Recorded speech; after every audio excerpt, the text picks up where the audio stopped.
As we are nearing the beginning of the WNBA season, many people are wondering what is the plan for the Indiana Fever and how are they going to develop chemistry.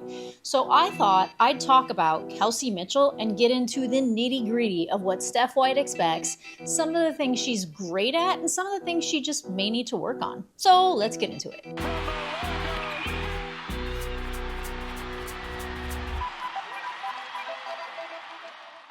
So the Indiana Fever front office have made it no secret how important it is that they have Kelsey Mitchell on their team. I mean, Caitlin Clark and Kelsey Mitchell had such a dynamic backcourt last season. Their combined speed, the way they run in transition, they ended the season with some pretty lethal combinations against other teams offensively. And again, this has been made very clear by the front office that re-signing Kelsey Mitchell to the Indiana Fever was their number one priority in the offseason, as she did become an unrestricted free agent. So they courted her and they wanted to bring her back to play in the backcourt with Caitlin Clark and everybody else they added to the team. The other day, Stephanie White did go on the Good Follow podcast, and she talked about the different members of the roster and what she kind of expected to be doing with them in the upcoming season. So I thought it might be good to listen to her and then maybe go over some of the elements that she talked about and some of the things that I noticed that Kelsey Mitchell needed to do last season. What's next level for her? Because we know she is a bucket, a bucket, a bucket. Yeah, I mean, Kelsey was our number one priority in free agency. Making sure that we're re-signing her, making sure that she understands how important she is to everything that we are going to do. She is the probably the one person on our roster that can just get a bucket, doesn't need any help. It sounds like they're going to be building a lot around the backcourt of Caitlin Clark and Kelsey Mitchell, which actually is no surprise because offensively, the Indiana Fever ranked very, very high in the league in offense. Defense, we won't talk about their defense. But yeah, so this isn't very surprising from Steph. Right. I think our ability as a staff to move her around and utilize her strengths and her ability to get downhill. She doesn't need a screen, right? She doesn't need the two-man. The ability to get downhill, the ability to use her in two or three actions to get her wide open looks, to use her speed in the open floor, to put her in positions. I thought Speaking of speed, I have to say that is probably Kelsey Mitchell's deadly weapon. I don't know anybody outside of Kennedy Carter, and we know that she is, we know that she's not in the league yet, and TBD on Kennedy Carter, but I don't know that there's anybody that can match Kelsey Mitchell's speed. And the bread and butter of the Indiana Fever is when they ran up in transition, and I will show you later, but Kelsey Mitchell was just waiting for those lobs from Caitlin Clark, sometimes from other people, because she was right there ready to score. Last year, and you look at her numbers, it was the most efficient year that she's had. Less shots, most efficient, right? All-star performance, she's an all-league performer in my. And she had her most efficient year last season because of the gravity that Caitlin Clark demanded on the court and she got from a lot of defenders, leaving Kelsey Mitchell wide open to spot up or run up in transition and get those assists from Caitlin Clark, mostly Caitlin Clark, but other people as well, which made her have the most efficient season she has ever had. No doubt about it. But I think our system and the way that we can continue to play to her strengths and put her in positions for success, I think it's going to be really good. We're going to free her up to just play. We're going to use her and Caitlin and a lot of stuff together. We're going to use them as screeners and a lot of action to then open them up. I mean, we all know, everybody knows if you're a great scorer, if you can be a great screener, you're going to get a lot more shots. And then we're going to put. And Kelsey Mitchell and Caitlin Clark actually did finish with both at 19.2 points per game last season. She is a bucket. The season before that, she averaged 18 points a game. The season before that, she also averaged 18 points per game. And the season before that, in 2020, she also averaged 18 points per game. But she did up that at 19.2 points per game, coming in at number 8 in the entire league for scoring, which was just under Caitlin Clark, even though they did have the same. I think Caitlin Clark's averages were a little better from her ability to assist and some of the other things that she did on the court.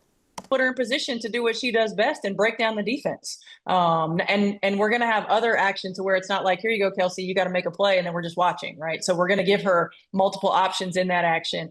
And then I think she can be a real key for us on the defensive end of the floor. She's been, You know, that's kind of surprising, but if Steph White says it, let's see how she enforces it. relied upon so heavily offensively in her time in Indiana. And of course, had the most talent that she's ever had around her a year ago. And I think this year will be even more so. So take some pressure off of her to feel the burden of having to make the play. But also I think she's going to get more wide open looks than she's ever gotten before because of who we have on the floor and because of their ability to space the floor. Yep, just putting a lot more shooters around Kelsey Mitchell, Aaliyah Boston, and Caitlin Clark is going to open up and spread out the floor, especially because Sophie Cunningham, she actually just got inducted into the Hall of Fame, and at Mizzou, she broke the all-time scoring record with a lot of three-pointers. DeWanna Bonner is a sniper. She can drive into the paint and she can shoot from the perimeter. I mean, we're already talking about an all-star in Kelsey Mitchell, but Yep. like an even further breakout season. How exciting. And you keep talking about defense too. So I'm gonna be looking for the growth and the jump Yes. there. Yeah, me too. So let's dive into the things that I think Kelsey Mitchell can get better at. I think that last season she played a lot of hero ball. And I think that this comes from being on a team where in the previous season, where she was responsible for a lot of the scoring. She did not have all of these all-stars around her. She did not have the playmaking abilities that she has around her now. Like, I would notice she would kind of get like this tunnel vision once she got the ball in her hands, and she would just drive and try to like relentlessly make a basket, even though there were people around her, like in this example here. So Nalissa was there, and again, this is I have no problem with. She was wide open, should have taken that three, and she does miss. She runs back up, and there is Caitlin wide open. Instead of passing it to Caitlin, she runs into multiple defenders, and Brittany Griner is a force to be reckoned with.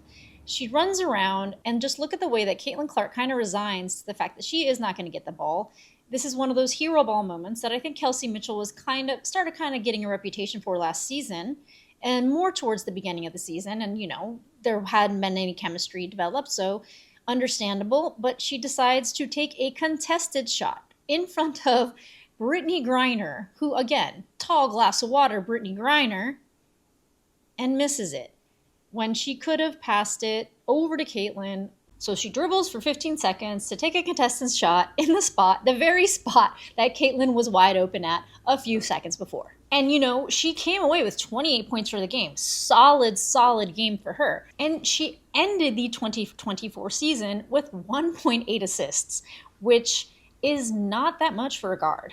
In 2022 is when she peaked at her assists with 4.2 a game. Compared to Caitlin Clark, who led the league in assists and got 8.4, that leaves just a little to be desired. Not that you can compare to the top assists in the league, but there is definitely room to grow in this area. This was something that I think was a problem more towards the beginning of the season, because as we see right here, they start working together, and Kelsey Mitchell has a nice assist lob pass over to Lexi Hull, who passes it back to Kelsey for the bucket.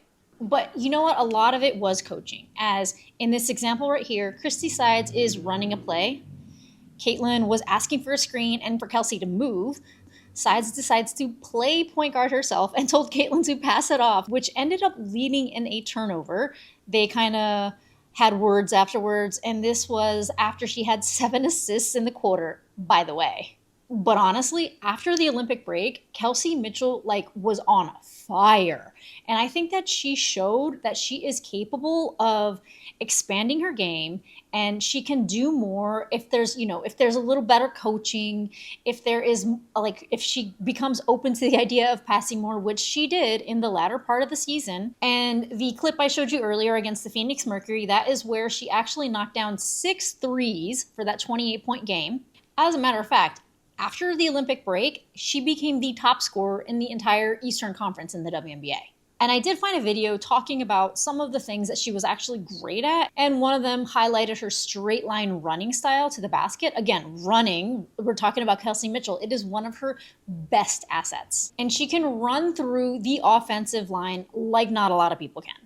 And as the chemistry between Clark and Mitchell grew over the season, Kelsey started really understanding her spots and understanding how to run the floor to catch any sort of assist that Caitlin Clark has in transition, or just even running a play, like spotting up and knowing where to be for how they like play well and best together, which created the best offense for the latter part of the season in the WNBA. And Kelsey had more open threes than she had ever had in her entire career. And her bread and butter is her lethal three-point shot, where she shot over 40%, which is kind of bananas. And she can get it off with like no space, like very quickly.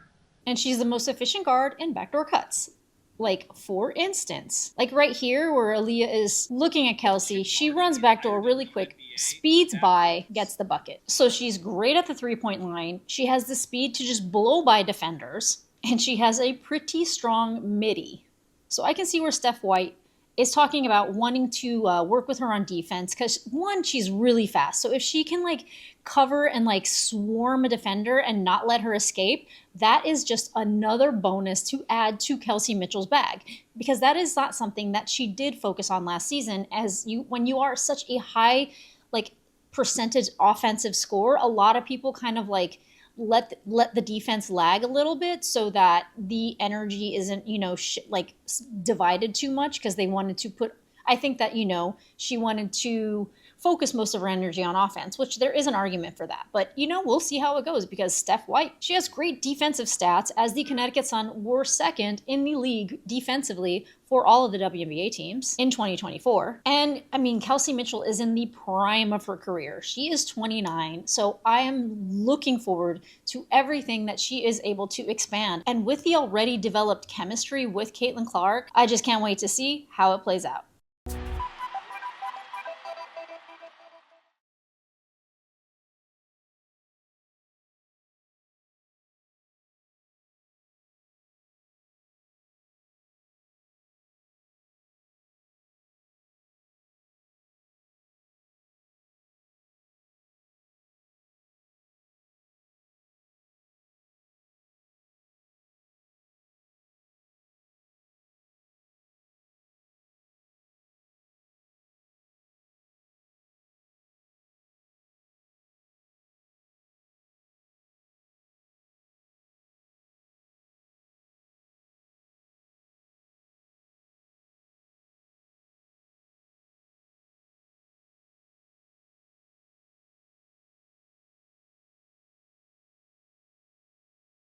So Nalissa was there, and again, this is I have no problem with. She was wide open, should have taken that three, and she does miss.